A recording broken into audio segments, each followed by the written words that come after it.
parole à Kekewe Sokoyou. Monsieur l'ambassadeur, l'Afrique n'a pas besoin de Poutine. Est-ce que vous êtes d'accord? L'Afrique n'a pas... Je suis même enclin à dire la même chose que lui. Nous n'avons pas besoin de Poutine, mais la France nous a imposé Poutine. Macron, je ne dis même pas la France, Macron, dans son incapacité, dans son incompétence, dans son arrogance, nous a imposé Poutine. Mais vous avez, je suis heureux que vous reconnaissiez que c'est Macron qui a demandé à Touadéra d'aller voir Poutine. Parce que tout ce que vous avez dit, je ne savais pas que vous connaissez cet événement-là. Parce que moi, je t'ai dit, en tant que journaliste, on s'en tient aux faits. Pas de spéculation. Maintenant, pourquoi Macron a envoyé Touadéra chez Poutine? Parce que Macron, à son habitude, était dans le double jeu éternel des Français. Ah non, on vous aime, on veut vous aider, c'est les Russes qui refusent, va voir Macron. Et il est allé, ça vous le savez. Maintenant, il va voir Poutine. Et Poutine est disposé à l'aider. Il devait refuser pour que vos Balaka, anti-Balaka, continuent à couper les mains des gens à Bangui et partout dans les provinces. Il est lui-même chef Laissez-moi parler. Anti-Balaka. Pardon? Toi, dirais lui-même un chef anti-Balaka. Oui, mais s'il y a Balaka, lui, il est anti-Balaka. S'il y a des coupeurs de mains, il faut que quelqu'un refuse qu'on coupe les mains à ses concitoyens. Ça, c'est un. Vous dites qu'en Russie, il n'y a pas de démocratie, liberté. Mais est-ce que c'est les Russes qui ont fermé les télévisions chez eux? Ou c'est les Français qui ferment les télévisions, qui ne font pas la chanson de Macron? Vous dites à Alexis Navalny, 140 millions de Russes. Ce Navalny-là, cette taupe des Occidentaux, elle représente quoi? Rien. Je trouve que Poutine est trop dangereux de le laisser seulement en prison. Il fallait l'envoyer au goulag. C'est un grand pays, la Russie. Vous ne pouvez pas utiliser des sous-fifres, des esclaves vendus corps et âme à des officines mystiques en Europe pour venir déstabiliser un pays aussi grand, aussi puissant que la Russie. Vous parlez de Wagner qui commet des crimes. Mais mon ami, pour un Africain, ce que vous dites est extrêmement grave. Et surtout pour un Centrafricain, parce que depuis l'arrivée de Wagner en Centrafrique, les exactions des milices ont cessé. Parce que, chez vous, c'est quoi? Tous les anciens présidents, tous les anciens premiers ministres, de simples citoyens, chacun a créé une milice qui infeste une région du pays parce qu'il y a de l'or, du diamant, tout à ramasser gratuitement et on les vend où? Qui les traite? Qu'est-ce que les Français faisaient en Centrafrique? Pourquoi ils n'ont jamais arrêté un terroriste?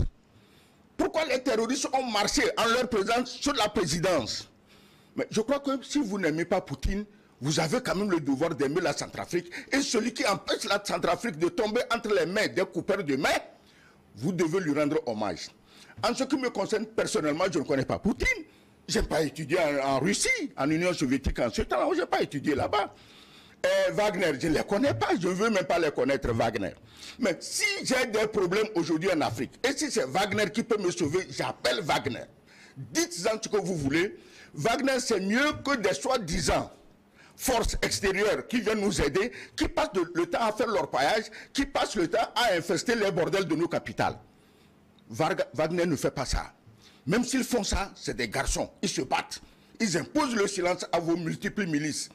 Et Wagner doit continuer à nettoyer la Centrafrique. Wagner doit continuer à nettoyer tous les pays africains qui lui feront appel. Les milices privées, ce n'est pas seulement Wagner. Quand Bob Denard se promenait de pays en pays pour faire des choses, des coups d'État, c'est pire que Wagner. Vous dites qu'il n'y a pas de démocratie. Est-ce que c'est la Russie qui a débarqué dans les soutes d'un Transal à Bangui, un président préfabriqué à Paris? C'est l'opération Barracuda. Vous trouvez Barracuda, c'était quoi? C'était les forces officielles de la France. C'est des milices, des assassins professionnels formés pour ça. Donc, cessez de nous distraire avec Wagner. Oui, cela m'amène à poser la question. Parce que je n'ai pas lu son livre avant d'arriver ici. Je vous ai dit, M. Gilles, si vous me l'aviez donné avant-hier, jusqu'hier, jusqu'aujourd'hui, j'aurais fini de le lire. Je ne l'ai pas lu. Donc, concernant son livre, je nage dans le noir. Mais je répète ceci. Il dit qu'il faut changer de choses, non? Mais tout changement en Afrique vient aujourd'hui parce qu'il y a les Russes pour faire peur aux Français. Les Français ne veulent rien changer. Les Français n'aiment les Africains que quand ils sont esclaves. Vous le savez. Vous dites que vous êtes journaliste. Vous dites que vous avez été ministre. Je ne sais pas quand vous étiez ministre, quand vous alliez à Paris, quel crédit, quel respect on vous donne. Mais je vous dis que Poutine est la planche de salut des Africains. Et Poutine ne viendra jamais s'installer en Afrique. Poutine n'enverra jamais ces sociétés prendre de force les marchés publics en Afrique. Poutine ne le fera pas. Maintenant que la France a fini de nous saigner à blanc, jusqu'à faire de nous des pays pauvres très endettés, ça veut dire des pays irrécupérables, elle nous file aux Russes. C'est la France qui a envoyé Touadéra en Russie. Elle est incapable militairement, elle est incapable économiquement, financièrement et tout, et elle nous file aux Russes parce que le gâteau est pourri. Donc au lieu de condamner Poutine, il faut le féliciter parce que la France même a su.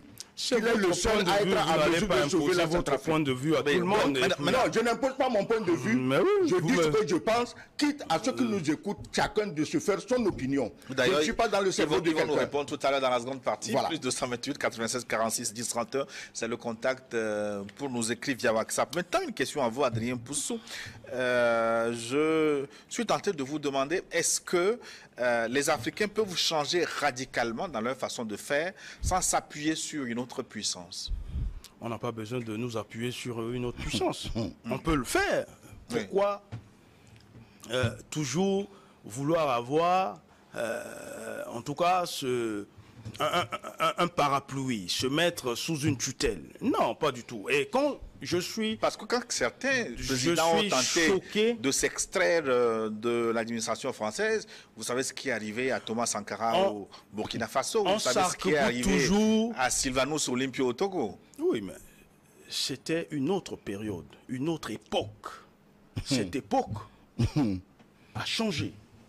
L'époque a évolué. Aujourd'hui, le monde est devenu un petit village. Ce qui se passe à Kara est su dans le petit quartier, en tout cas est su à Brooklyn. Donc, on ne peut plus, aujourd'hui, maintenir les populations, le peuple dans l'ignorance ou faire des choses qui sont inadmissibles, inacceptables. Moi, je suis choqué d'entendre que le salut de l'Afrique viendrait de Poutine. Et on le dit avec une telle conviction que cela relève de presque la parole religieuse. Non, l'Afrique a besoin de personne, ni de Poutine, ni de Macron, ni de Biden. Oui, mais l'Afrique a besoin de ses enfants. Vous pouvez vous débarrasser des autres sans vous appuyer sur une autre puissance. On peut se débarrasser des autres. Le problème n'est pas de se débarrasser des autres. Le problème, c'est de faire des deals, des partenariats avec tout le monde. On doit pouvoir... Notamment avec la Russie aussi. Notamment avec la Russie.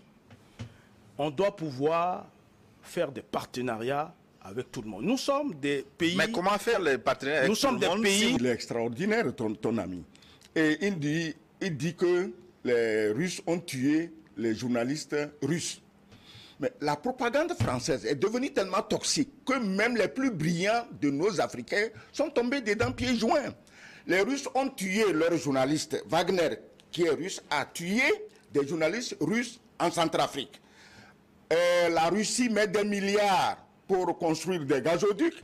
On les détruit. On dit non, c'est Poutine qui les a détruits parce que Poutine, il est tellement méchant, tellement idiot qu'il a pris un pistolet à double canon et il s'est tiré une balle dans chacun de ses genoux en détruisant le chose. Mon frère, arrêtez ça. Les pouvoirs que vous dites illégitimes ont un seul tort d'avoir leur président refusé qu'on signe leur décret de nomination à l'Élysée. C'est des présidents qui veulent la souveraineté de leur pays. Vous ne pouvez pas parler de démocratie, de droits de l'homme s'il n'y a pas un minimum de souveraineté. Et aujourd'hui, un pays qui fait notre fierté, c'est d'abord la Centrafrique avec, comment tu l'appelles, Touadéra. C'est un jeune président brillant. Il est professeur de mathématiques. D'ailleurs, moi, je l'admire en tant que président. Il continue d'aller dans les lycées pour donner des cours de mathématiques. Il a étudié en Russie. Mais malgré ça, quand il a eu des problèmes, il n'a pas couru à Moscou. Il a fallu que votre petit agité de l'Élysée lui dise « va voir Macron ». Parce que si tu es un homme, tu dragues une fille, il ne faut pas l'envoyer chez l'autre dragueur, votre rival. Ne lui dis pas « va voir mon rival ». Parce que ce qui arrivera, tu en seras responsable. La France est une catastrophe pour l'Afrique noire dite francophone. Poutine est aujourd'hui la seule planche de salut qui ne nous libère pas, mais qui nous donne l'occasion de nous libérer. Poutine s'en fout. Poutine n'est jamais venu au Mali. Il n'est jamais allé en Centrafrique. Nous l'avons appelé au secours, il est venu. Si vous estimez que les Balaka, qui coupent les mains des gens, qui coupent les têtes des gens, qui brûlent les villages, qui pillent tout, c'est mieux que Wagner, ce n'est pas mon avis. Wagner, c'est grâce à Wagner. Et toi diras qu'aujourd'hui, la Centrafrique est un pays dont les enfants, comme vous, peuvent sortir, être respectés. Sinon, avant ça, il n'y avait pas une Centrafrique, il y avait des Centrafriques.